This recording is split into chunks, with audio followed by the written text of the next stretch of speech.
गुरु से लगन कठिन है भाई, गुरु से लगन कठिन है भाई, लगन लगे बिन काजन सरीगे, जीव प्रलय होई जाई। ये परम संत सदगुरु कबीर साहब जी की वाणी है। This is the Bani of Param Sant Sadguru Kabir Sahib. कहते हैं कबीर साहब आज से 600 साल पीछे प्रकट होके उन्होंने संत मत का प्रचार किया। Kabir Sahib did this teachings about 600 years back. तो कहते हैं जिस समय बनारस में तीर्थ व्रत उपवास पूजा पाठ में लोग लगे थे, ऐसे समय में कबीर साहब जी प्रकट होके गुरु की महिमा, नाम की महिमा, सत्संग की महिमा, ये सब तरह तरह की वाणियां लिख के लोगों के भ्रम को दूर करने की कोशिश की। During that time, people were doing all kinds of rituals and deity worships. And Kabir Sahib then started explaining the importance of Naam, importance of Sadguru and the Surat Shabd Yog. He explained all of these to the people. क्योंकि लोग अपने मानसिक मन के कहने के अनुसार पूजा पाठ में लगे हुए थे, लेकिन वेद शास्त्र पुराण भी कहता है और संत महात्मा भी कहते हैं गुरु के बगैर मुक्ति नहीं। People were doing all kinds of rituals, but the Vedas and the scriptures also say that there is no salvation without going to a true master. कहते राम कृष्ण से को बड़ो तेहो ने गुरु कीन। कहते राम कृष्ण से वो अवतार थे, लेकिन उन्होंने भी गुरु किया। It is said that the Ram and Krishna both were avatars who came into this world. They were incarnations of Lord Vishnu who came into this world. But even then, they had their gurus to teach them here. हमारे उत्तर भारत में पहले प्रथा थी, हम बचपन में देखते थे कि जब वो 60 साल हो जाते, 60 के ऊपर जाते हैं, तो बनारस जाके गंगा स्नान करके और किसी पंडित से नाम लेके आ जाते हैं और कहते अब हम गुरुमुख हो गए। In the northern parts, I have seen myself that when people they turn around 60 years old, they go to the banks of the river Ganges, and there they get some pandit who they say that we have made some guru and we have become gurumukhs. तो पंडित से उपदेश लेने का मतलब कि अब मांस मछली छोड़ दिया, अब हम गुरुमुख हो गए। So what they mean is that they have taken the teachings from a pandit and they have left eating all non-vegetarian food, and therefore from that point they believe they are gurumukhs. क्योंकि उस समय पे उन्हें ये पता नहीं था कि गुरु कौन होता है। तो वो पंडित ही श्रेष्ठ जाति है और वेदों में भी उनकी महिमा गाई है, तो इसीलिए लोग पंडित के पास जाके मंत्र लेके आते हैं और कहते थे कि बस हमें उपदेश मिल गया, अब हम स्वर्ग को जाएंगे, वैकुंठ को जाएंगे, जहां जहां भी जिसकी भक्ति करते थे उनकी आशा लगाते थे। So they did not really understand the importance of the guru, and since pandits were respected and they have also been talked about in the Vedas and the scriptures, they people would go and make them their gurus, and then they would give some mantra, and thereafter these people would believe that they have become gurumukhs. and that they will be now going to heaven depending on which deity they are taking that mantra of. हमारे महाराज जी जिससे हमें उपदेश मिला, उनका आश्रम केंगेरी बेंगलुरु में ही है, और हम उनके पास 8 साल उनकी सेवा किया 21 साल की उम्र से। तो वो कर्नाटका के थे, गुलबर्गा के और वो पक्का योगी थे। उन्होंने 30-35 साल प्राणायाम साधन किया था, हालांकि सारी रिद्धि सिद्धि सब थी।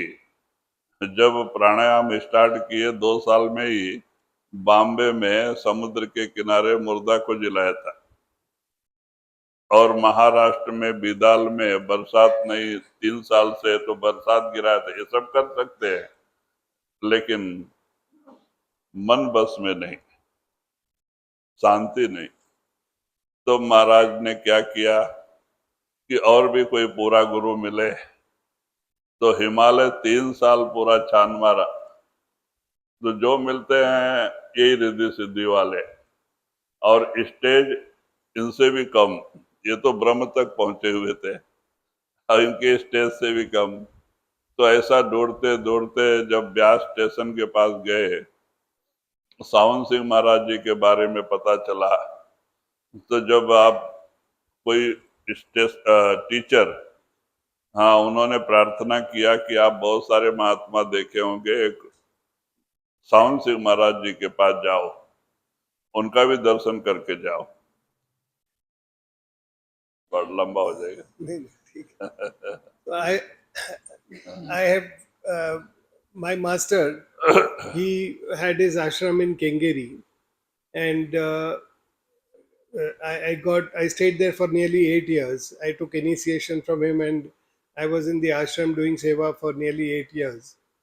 So my master, uh, he was a thorough yogi for nearly 35 years of his life. He had practiced pranayams and he had perfected his yoga, and he had reached up to the level of Brahma within. So he had attained the highest order for yogis. In fact, in Mumbai, there was on the shores of Mumbai, he had also made a dead a corpse alive, and also in Bidal, a village in Maharashtra, where he had moved to, there was no rains. There were no rains for 3 years, so he even made it rain there. So all these mystical powers are always there with yogis. They have all these mystical powers, but there is no peace of mind, and therefore he was looking for a master of a higher order who would get him that peace of mind. And for nearly 3 years he searched in the Himalayas for some master who could get him that peace of mind and give him teachings of a higher order. Now everyone he met were mostly yogis, and many of them were not even as attained as he was.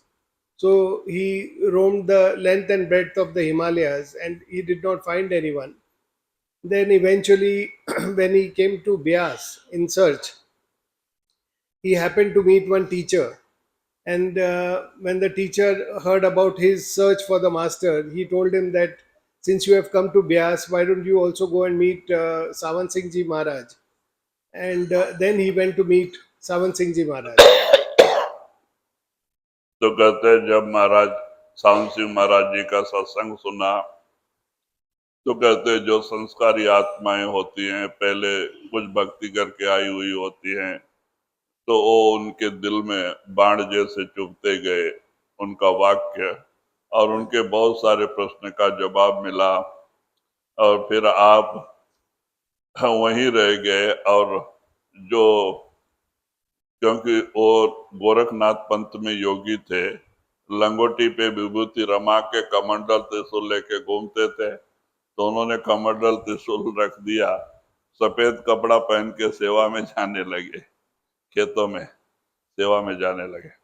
So he went to meet Savansinghji Maharaj, And when he heard the satsang of Savansikji Maharaj, he anyway had past impressions. Any soul which goes with past impressions, when they go in the company of the masters, the talks given by the masters, they touch them like bullets, and they get transformed immediately. So Somnath Babaji's lot of his questions and queries he had, all of those got settled in the satsang, and thereafter he continued staying in the Vyas ashram. He was used to wearing just one lion cloth, and he used to coat himself with ashes and carry a trident and a kamandalu. That was his attire. And when he went there in the ashram, he left all of that. He gave away his trident and his kamandalu and wore white clothes, and he started staying there in the ashram and doing seva. तो कहते हैं इस तरह से 1 महीने में उनको नामदान मिला, तो उन्होंने प्राणायाम छोड़ करके सुर शब्द का अभ्यास करने लगे। पहले ही ब्रह्म तक रूह पहुंची हुई थी। आगे का जब गुरु मिला तो आगे रूह जाने में कोई परेशानी नहीं। तो जब रूह सतलोक सचखंड पहुंची तब जाके उनको शांति मिली। So after about a month, he got initiated, and he anyways had progressed up to the Brahm within. So he used to rise up to the Brahm. So after that, getting initiated and getting the path for a higher, for the higher planes, was not very difficult for him to do the practices. And as a result, he did his practices and reached Sachkhand. Only when he reached Sachkhand, the soul reached Sachkhand, his there was peace, and he became a saint thereafter. तो कहते हैं खाली ये 9 दरवाजे छोड़ के 10वें में आना, माने 6 चक्कर पार करके 7वें में आना, ये काफी लंबा समय बीत जाता है। लेकिन जब आप अंदर आ गए तो ऊपर की चढ़ाई में इतना समय नहीं लगता है।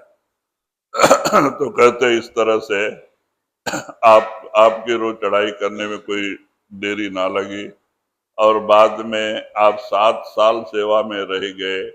तो महाराज ने आपको दक्षिण भारत की भाषा आती है, जाके वहाँ संत मत प्रचार करो करके इस एरिया में भेजा। तो आपने 111 एकड़ जमीन वहाँ पे है आश्रम में।